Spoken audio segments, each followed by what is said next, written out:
Hello and welcome to Rathods Science Academy. Today in this session, we are going to see current affairs of 5th November 2024. So let's get started with our discussion. Actually, there are very less number of articles which are relevant from our examination point of view. So we are going to see those articles only from our examination point of view. You are not going to see any relevant article in this class. Okay. And I want to always focus on two important things. First one is you have to follow always your UPSC syllabus. Try to by heart the syllabus and try to know well like what are the even micro topics which are present in your syllabus, so that you can easily identify your articles from the newspaper. And this one is go through your previous year's questions of both prelims and mains. Then only you can understand how UPSC is asking questions, how UPSC is trapping aspirants. Okay. So let us see the first article. See here, guys. Himachal urges center to explore possibility of running toy trains on green hydrogen on Kalka-Shimla route. So here there are two important keywords you have to focus on. So first one here is green hydrogen and second one is Kalka-Shimla route. There are two keywords. First one is green hydrogen.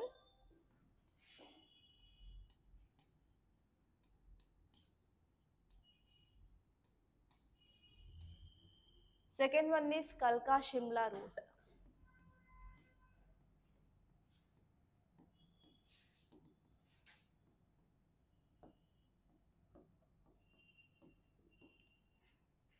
So whenever you are reading your art and culture, there you will be seeing about UNESCO World Heritage Sites. So we have a chapter called as UNESCO World Heritage Sites. So actually this Kalka Shimla is also one of the UNESCO World Heritage Sites. So because of this, you have to know some relevant facts of this Kalka Shimla, and there is a very high chance of getting your prelims question in this area. And second one is you have to know about this green hydrogen.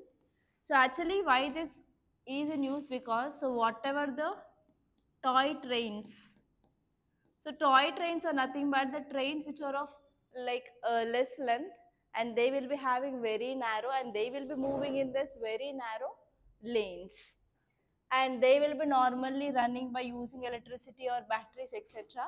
But now they want to use green hydrogen to run this already running toy trains in this Kalka Shimla route. Why? Because whenever we are using this green hydrogen, it will be helpful for reducing of carbon dioxide emissions. Okay, so because of this, this is in news. And this article is important from your GS paper 3 under environment and ecology, and even from your GS paper 3 under science and technology. And even you can connect this article from science and technology as well. Okay, so these are the areas that you have to focus on. So now let us see the context why it is in news. So context now says that Himachal Pradesh Chief Minister is requesting our central government to consider that whether we can run these toy trains by using this green hydrogen or not. Okay, so they want to ask the center to reconsider our request of running of these toy trains by this green hydrogen. So here you have to know about different types of hydrogen. So we have blue hydrogen, gray hydrogen, green hydrogen. You have to know the differences between that. So try to focus on that. There is a very high chance of getting question on these types of hydrogen. Okay, so why this request is made by this Himachal Pradesh government? Because they want to move towards green energy, and it wants to get the status of certified green energy state by 2026. So they want to move from using of thermal power towards renewable sources, and they're especially focusing on using of solar energy and as well as green hydrogen, so that they want to achieve their target of green energy state by 2026. So because of this, they want to convert these toy trains into this green hydrogen trains. Okay, now let us see some important key things that you have to remember was like, first one is sustainable transport. So this proposal to run these toy trains on green hydrogen It not only preserves the heritage of these railways, but even they want to promote sustainable tourism, first important point. And we can understand like how the state is taking some efforts to combat this climate change. So whenever you are writing any question regarding what are the steps taken by the government to combat climate change or to achieve this carbon neutrality, you can use this article as a case study that Himachal Pradesh state government is trying to convert these toy trains into which will be run by using this green hydrogen. So it is one of the measure taken by the state to combat this climate change. So in this way also you can use this article. Our next important point is commitment to environment. So actually Himachal Pradesh state is committed a lot to control this climate change. It wants to become a green energy state.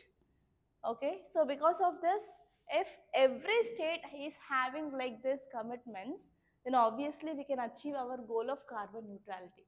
If states are not having this kind of commitment, can we achieve our climate commitments? No.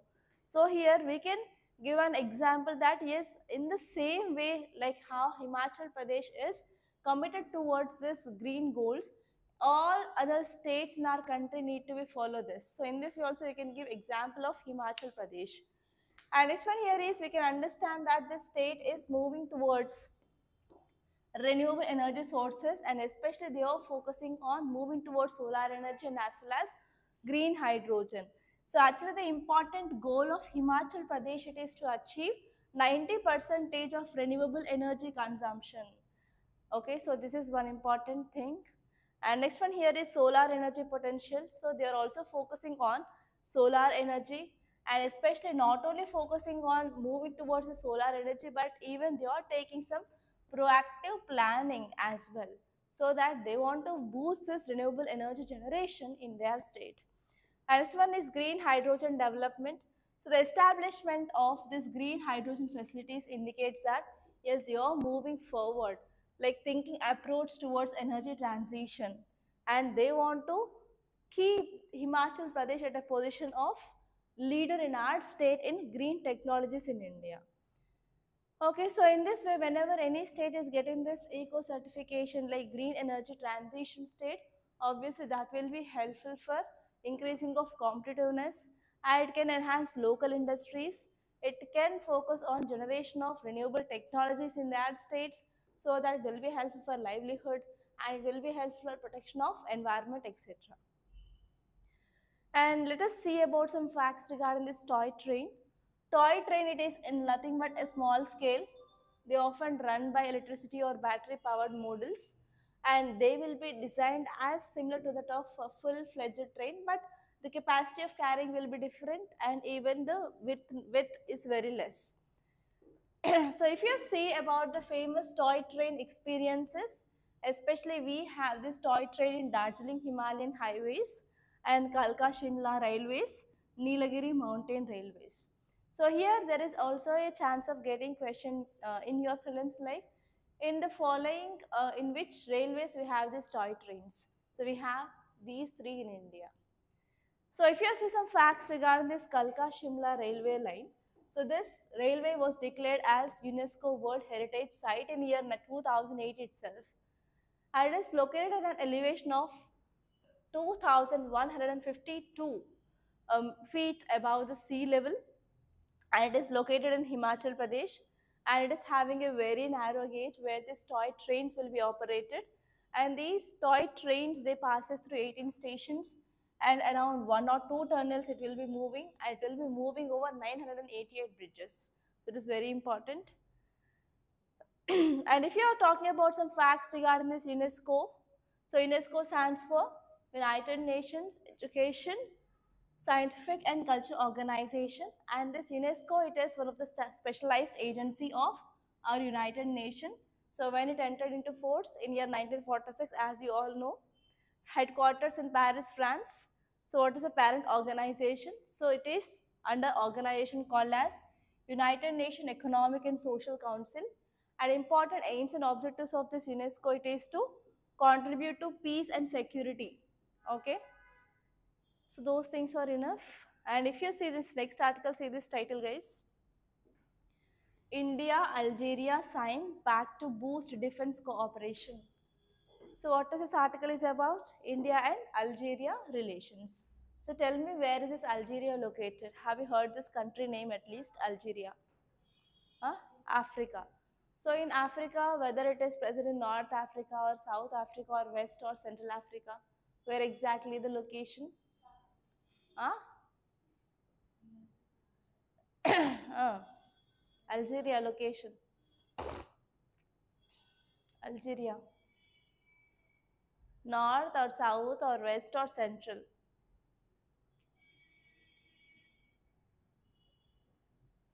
It comes in a North Africa.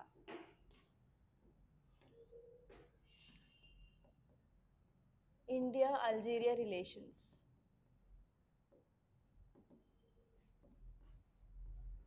So from which subject you will be seeing this article? Yes, from GS paper 2 under international relations and from GS paper 3 under science and technology. And we are talking about defense cooperation, right? So it is also important from GS paper 3 under internal security and from GS paper 3 under economy, because we are going to increase even our trade with this Algeria. So from all these subjects you have to see this. Okay, so what are the dimensions you have to see? First of all, you have to see map of Algeria and you have to see the bordering countries of this Algeria, and you have to see it is having open to which are the seas or oceans nearby or water bodies nearby. And from science and technology, you have to see which kind of defense cooperation we will be getting or which kind of technology we are going to get. And from internal security, in which areas. So we can use that defense equipment or technology that we are going to get from this Algeria. And next one is you have to see how it is going to boost up our economy. So if you see all these dimensions, then your work is done. Okay, now let us see some important things which are given in this article. So context says that India and Algeria, they have signed a memorandum of understanding. So in this memorandum of understanding, they are focusing on enhancing of bilateral defense cooperation. That is the cooperation between these two countries. Bilateral means nothing but between India and Algeria, we are improving our defense cooperation. And this agreement which had been finalized during our chief's defense staff general, he visited to Algeria. Okay, so in the recent visit of our chief of defense staff, so this agreement had been finalized. And this memorandum of understanding, the important aim of this, it is to strengthen the ties between these two countries, and not only strengthening of our immediate ties, but even we are focusing on our long-term cooperation across various defense sector between Algeria and as well as India. Let us see some key things, like first one is strengthening allies. So this memorandum of understanding will be helpful for deepening of our ties between India and Algeria. Especially now we will be collaborating with each other regarding defense technologies, defense matters, etc. And even nowadays we can also start our military exercises as well. So as you all know that between India and US, India and France, India and Russia, so like that we will be having some exercises, joint military exercises or like army exercises, naval exercises, like that. In the same way, because of this MOU, now we can also have our joint training exercises, joint military exercises, and as well as technology exchanges between India and Algeria. And next one here is Algeria is very important for India because of the strategic location of Algeria. So Algeria's location is also acting as a gateway to Africa. So whenever we are having good relation with the countries which are having the strategically important location on the map, it will be very important for increasing of India's influence in that region. And especially it can facilitate greater influence and cooperation in the region. So whenever India and Algeria is having the good relations, and obviously we can increase our influence in this region. And even whenever we are going to get this transfer of technology from this Algeria, we can also now get technology transfer from these African countries. So now, as of now, we will be getting some technology from USA, from Russia, from France, from Israel, etc. Right? So from now onwards, we are also going for our military modernization from this African equipment as well. So it will be helpful for our modernizing of our military capabilities, and even India can experience defense technology and manufacturing from this African countries as well. So it is very important. And next one here is not only this defense ties, but even it will be helpful beyond our defense. It will leads to improving of our economic opportunities. Especially now, Indian companies, they will be having access to this Algerian market so that we can increase our exports to this African countries, particularly regarding technology and infrastructure. And even whenever we are strengthening the ties with these African countries, it will be helpful for even improving of regional stability in this North Africa. So actually African country which is always a disturbed area because of increasing of poverty, increasing of hunger, malnutrition, always there will be wars, and there is expansion of this Africa, sorry, not Africa, the Saharan desert. It is happening day by day because of climate change. So it is very highly unstable region. So what happens? So whenever we are having this kind of military ties, we can also involve in this promotion of peace and security in this volatile region. So why it is important for India now? Because India is leader of global South. Okay. And next important point you have to focus here is this agreement is also led to enhanced cultural and as well as educational exchanges as well. So that it will be leads to better understanding between the two nations as well. And next one here is this MOU, which will be also acting as a foundational step towards proper partnership between this Algeria and India, so that will be also helpful for improving of our cyber security and as well as counter-terrorism and even humanitarian assistance in the future as well. Okay, see, this is the map of Algeria, guys. Okay, here we have Algeria, this yellow color, and here it is having directly opening to the Mediterranean Sea. And the countries which are bordering this Algeria, first one is Morocco. Here we have Mauritania, Mali, Niger, Libya, and Tunisia. So these are the countries which are sharing boundary with this Algeria. And see here, another article. Supreme Court to consider perpetual ban on firecrackers in the national capital. So what is this article talking about? What is the article? It is about ban of crackers. So before the word of ban, so there is one more word. What is that? Perpetual ban. So here, whenever you are getting this kind of keywords or new words in your newspaper, you need to know what exactly the meaning of that. So here there is a highly a chance of getting question your prelims like perpetual ban is seen in news. So what is this word means? And they'll be giving you options A, B, C, D, and you have to choose the correct option here. Okay, so here there are two important keywords you have to focus on. First one is perpetual ban. So first word is perpetual ban, and next one is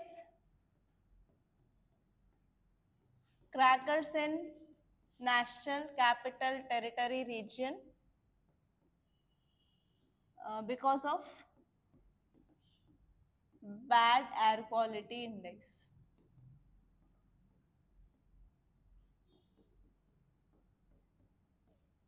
So from which subject you will be saying this? So this crackers banning you can see from GS paper 3 under environment and ecology. Okay, here you have to focus on especially what is this air quality index, and here you have to see what are the reasons for this deterioration of air quality. So in these reasons you have to see examples of point sources and non-point sources, and you have to see what are the measures taken, and in these measures you can divide it into the measures like Delhi government measures and as well as entire central government measures to control this pollution. And next you can see about what is a way forward. Okay, and next here you have to see what exactly the meaning of this perpetual ban from your prelims point of view. Okay, so all these are the important dimensions that you have to see. Okay, context says that Supreme Court of India urged Delhi government to consider a perpetual ban on firecrackers due to rising of pollution levels, especially during Diwali. So especially during this Diwali, so people will go for firing of crackers. So because of this, lots and lots of particulate matter will be released into air, and you also experienced what happened in Hyderabad recently, right, on the day of Diwali. So if this thing continues in this national capital region, already it is having a very bad air quality index. So because of more pollution again, there will be very bad air quality. So that will lead to a severe health concerns for the vulnerable people like elderly who are having these respiratory diseases, and as well as newborn and as well as children. So because of this, now Supreme Court urged the government for going for perpetual ban of these crackers. And court also said that there is ineffective enforcement of existing bans. So whatever the bans they are there, so they are not properly imposed.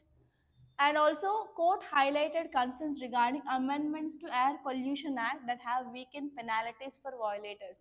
So even recently, we came with amendments to this Air Pollution Act. So in that amendment, we reduced the penalties for this violator. So this is also one cause of concern now. Okay, now let us see what exactly this article is saying that. So Supreme Court involvement in leading to the stricter regulation, which is emphasizing about the judicial role in environment protection. So whenever you are writing any mains answer regarding what is the role of judiciary in environment protection, you can add this article that Supreme Court is always urging this Delhi government for banning of crackers during this Diwali.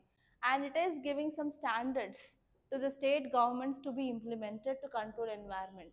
So in that way, not only this example, so in wherever in the recent 1 year, so how Supreme Court involved in giving guidelines to the state governments or to the central government, you can make a list of that and you can add those whenever you are writing any answer regarding so how Supreme Court plays an important role in controlling our environment.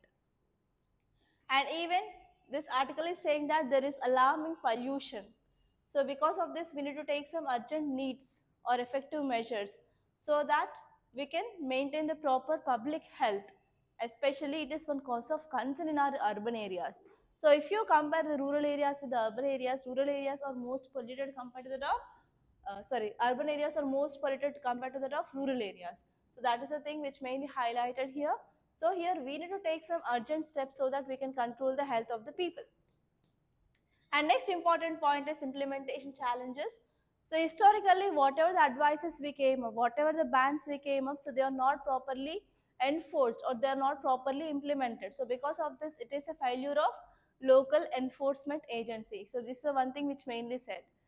And even there are some legislative gaps which mainly said, so whatever the current environmental laws or whatever this air pollution act that we had, so we are not properly enforcing them, and even we are coming up with amendments to reduce or to dilate this acts.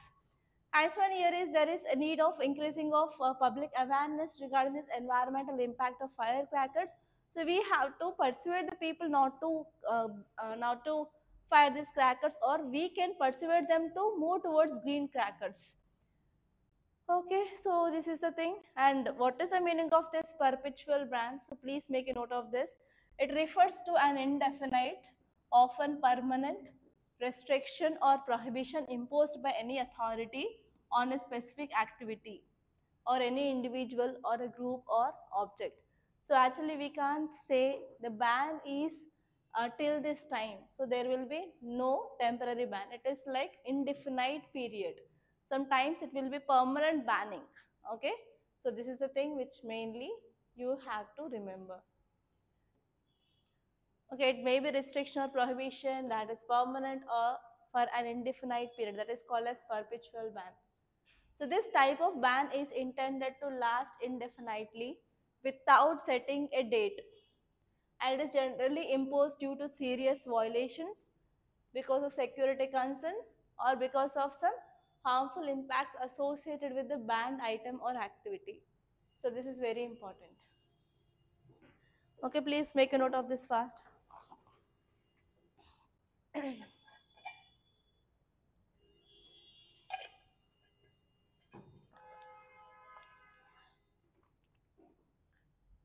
Next article, time for action. Concrete action must take center stage in climate mitigation. So this article is about again climate mitigation. Why it is in news now? Because of COP29 that we are going to have soon.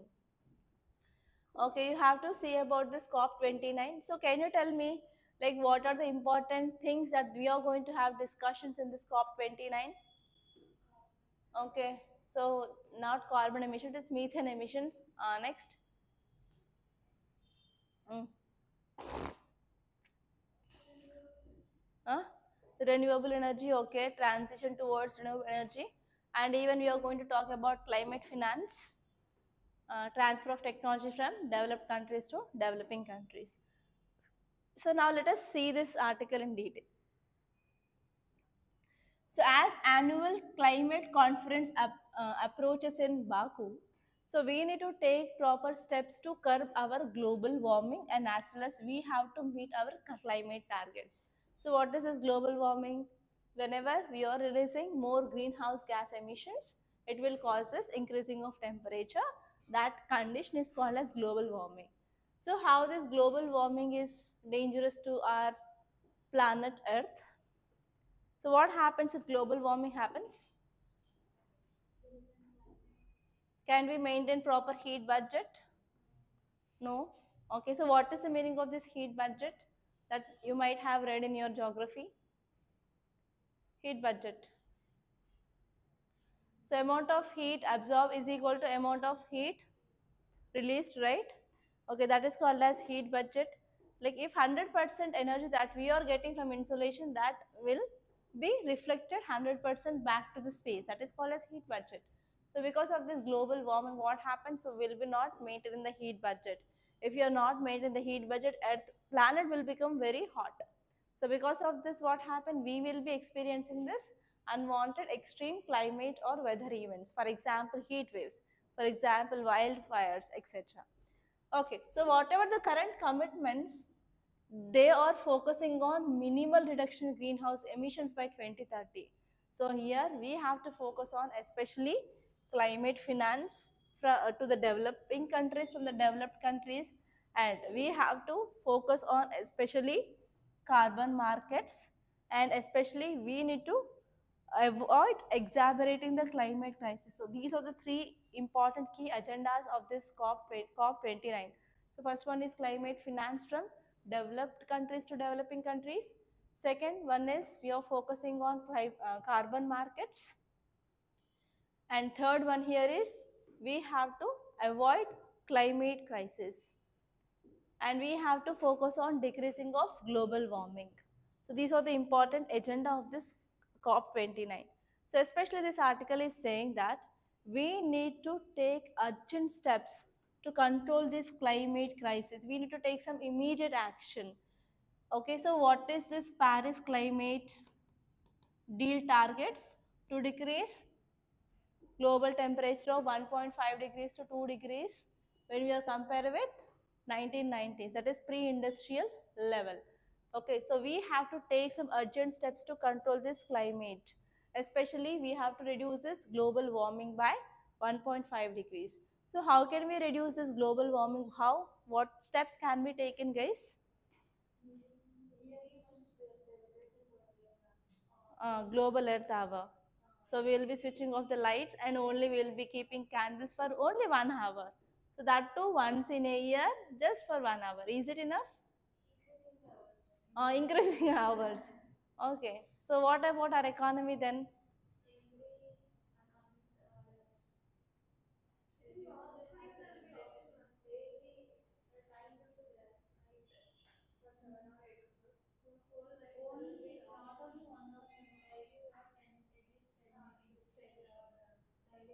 Mm. We can come up with daily initiatives. Apart from that, moving towards. Okay, moving towards renewable energy. Okay, carbon. Okay, increasing of carbon sequesters. Examples, Monica. afforestation. So recently we discussed one article regarding temperature and absorption of carbon dioxide. So do you remember that article on Sunday class? Ah, whenever we are decreasing temperature of ocean surface, there is increased carbon dioxide absorption. So whenever we are decreasing obviously the temperature, we can increase our carbon sequestration. So that thing that we can connect. So whenever you are reading current affairs, so try to interconnect the earlier current affairs as well. And actually, this article is saying that there is very limited progress on our commitments. So there is lack of substantial reduction in emissions. Yes, we are coming up with lots of commitments, INDCs, whatever it may be. Whenever we are having any summit, we are saying we will be achieving this, we will be achieving this, that, or everything. But here there is nothing which is going on. So there is very less or substantial reduction in emissions. That means it is showing that yes, countries are failing to keep it on their promises. They are not taking steps for attaining their promises seriously. So because of this, what happened, there is increasing of severe environmental consequences. And even there is lot of disparities between developed and developing countries or less developed countries. Yes, there is no proper technology transfer, there is no proper finance we are getting, and even the lifestyle of these people are also not changing. So because of this, that is leading to furthermore increased emissions from this developing countries, or sorry, developed countries. And next one here is whatever the financial goals we have, like promise of $100 billion as a climate finance by these developed countries to developing countries. So till now, no country came forward to give this climate finance. So here we need proper negotiations, international negotiations regarding this climate finance. And next one here is here role of major emitters. So especially which are the major carbon dioxide emitters in the world? Three major: US, China, and India.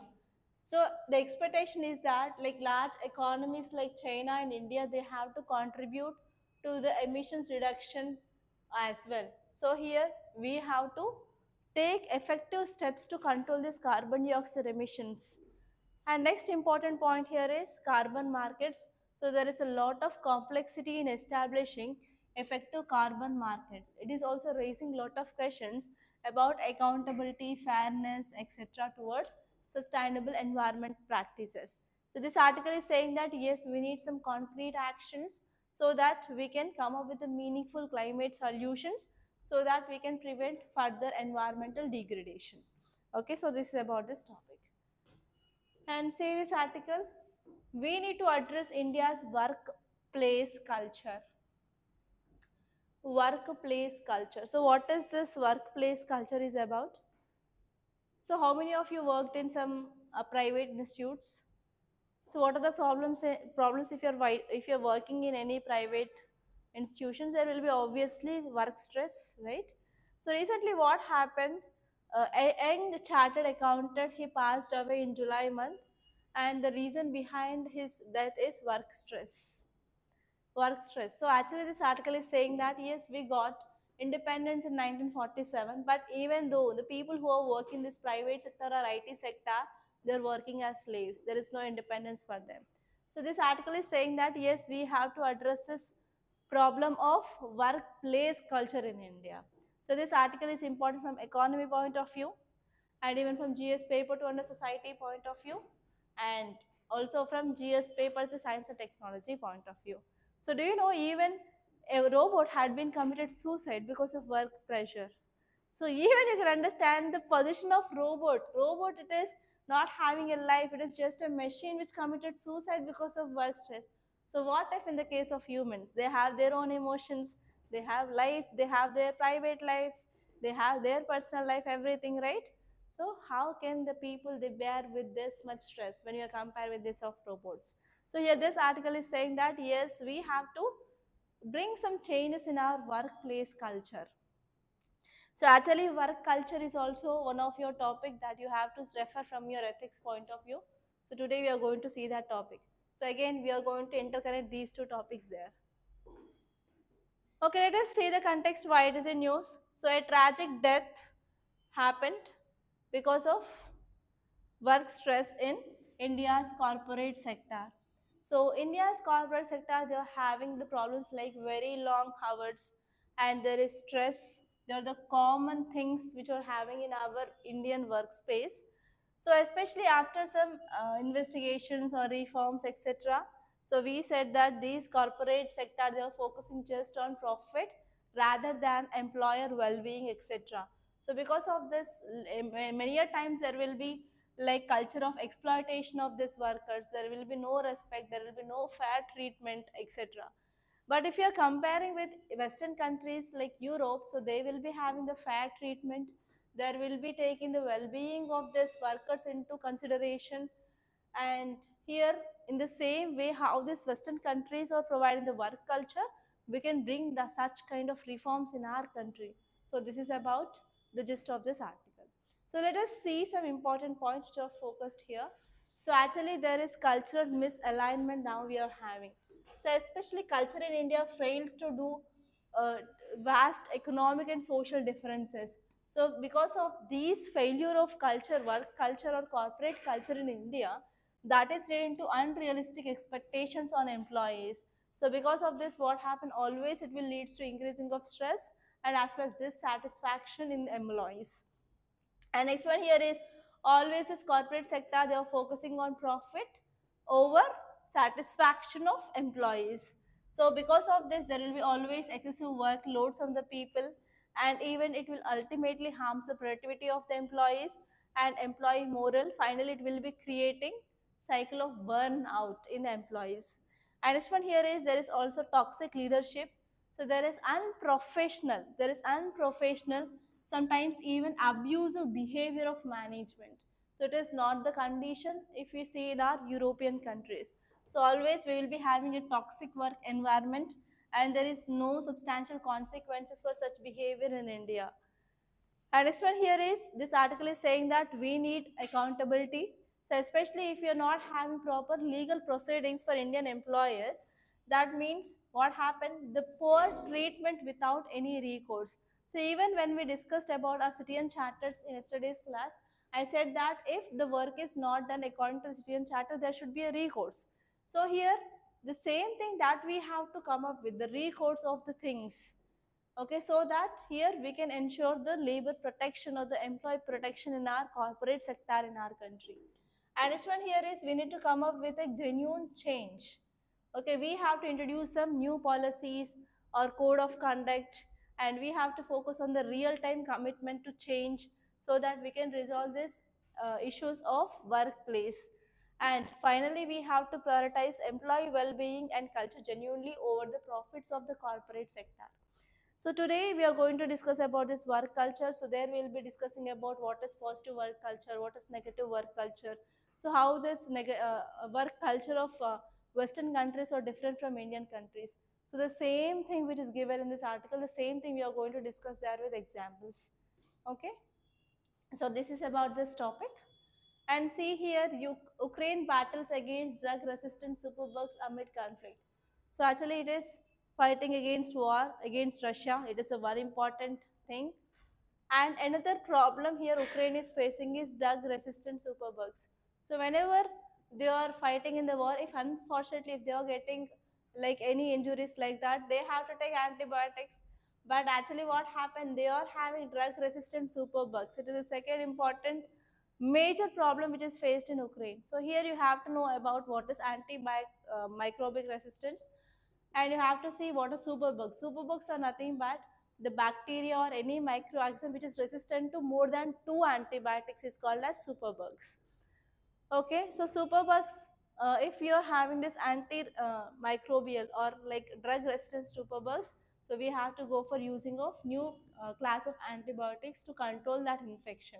So if we are not using this new drugs of antibiotics, that will lead to the often death of that people.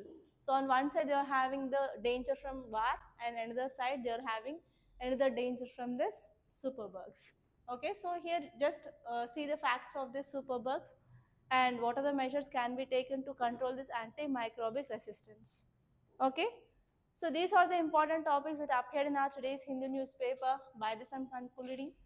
So thank you so much for watching, and please do like this class if you really like this class, and do subscribe to Rathods IS Academy. Don't forget.